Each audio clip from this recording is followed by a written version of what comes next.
Hi, everyone. Welcome to another edition of Tisha's 2-Minute Tips. I'm Tisha Dodge. I'm a lawyer who helps social entrepreneurs. And when we work together, we make this world a better place. Today, I'm answering the question, should I get insurance for my business? And this question comes from a life coach. My answer is, I don't think that there's a one size fits all for all life coaches, actually for any sort of business, because we're all individuals running our own business. So it really depends upon the situation. I'm saying this to you as a lawyer, as a fellow business owner, and as an insurance agent, although I do have to give you the side that I don't actually sell insurance. So please don't think that my answer is biased towards buying insurance. So when we're thinking about the question, should my business have insurance? My suggestion is to think of three things. Number one, what is your risk tolerance like? Number two, what is your client selection process like? And then number three is, I want to answer the question, does a refund policy take care of the need for insurance? Because that's what also came up, right? So let's take the first question. What is your risk tolerance as a business owner? If you're the type of person who's going to be worried all the time about a claim or a lawsuit, then it might actually be worth it to have an investment in a small premium per month, just so you can have that peace of mind.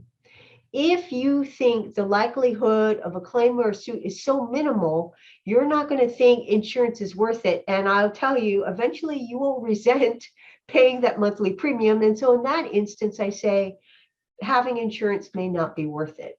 So your risk tolerance is really important. The other part of risk tolerance is, what is the level of your risk? So risk also depends upon what you actually offer. Some of the life coaches that I have as clients actually offer essential oils, they offer supplements, they offer vitamins, they have skincare and exercise regimens. Let's say your client has a physical reaction to a product that you sold along with your life coaching services. In that instance, they might have medical bills and they might try to blame you for it, even if your contract has a disclaimer that they should go and visit with a medical doctor before they buy your products. So in that instance, you may have a little more risk, so then you may think that insurance may be worth it. So let's talk next about, what is your client selection process like? And I know that sounds very far afield of whether you should have insurance or not, but I am just telling you things as a lawyer who has seen things over the decades and dealing with real life situations. Client selection process is so important when it comes to managing risks and claims. Here's why. If you have a few clients who know and love you, and you have a great relationship, that if there was any potential dispute, you know you could work it out, then you probably don't want to get insurance, because you probably will never ever use it, because you'll just work it out informally and you'll be done with it. On the other hand, if you're working from clients who come from you cold off the internet, they've never met you before, then you may not have a really good working relationship. And so that's where a good contract comes in. That's very helpful for you to exit out of the contract. That's where insurance may become something of use to you, because you might actually have to make a claim. I'm also going to throw out this idea, because some life coaches tend to work with women in transition. And that tends to mean sometimes that they are going through a divorce or a custody battle. What about if you talk to your client about standing in their power during a custody battle, then your client loses the custody battle, blames you, and asks for you to pay all of the attorney's fees that weren't worth it to begin with? Not a very good client relationship. Maybe it's very unlikely this ever happens to you, but as a lawyer, like, that is what I'm trained to do. I'm trained to give you the worst case scenario so you can be prepared, and then we hope that it never actually happens. So what if that would actually happen?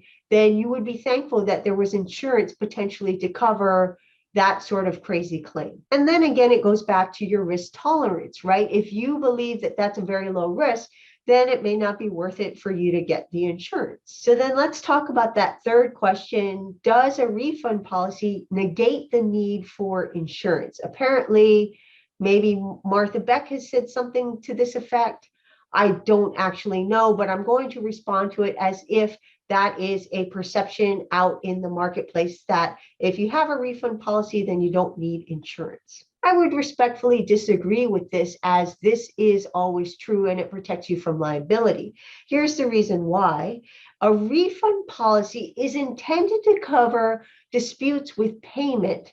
It is not intended to cover you for liability. So a refund policy could help you in a liability situation, or it could actually make matters worse. It kind of depends upon what your refund policy says and what the scenario really is. So let's assume that you have a complaining client who's unhappy with your life coaching services and they want a refund. Okay, so then if you have a refund policy that says that, then you refund the money and then that's it. Issue resolved, and that's super great. But what if the client wants more than a refund? What if you have a client who's unhappy with your services and then had an allergic reaction to the essential oils, vitamins, and supplements you gave them, and now they have medical bills, so now they want more than a refund?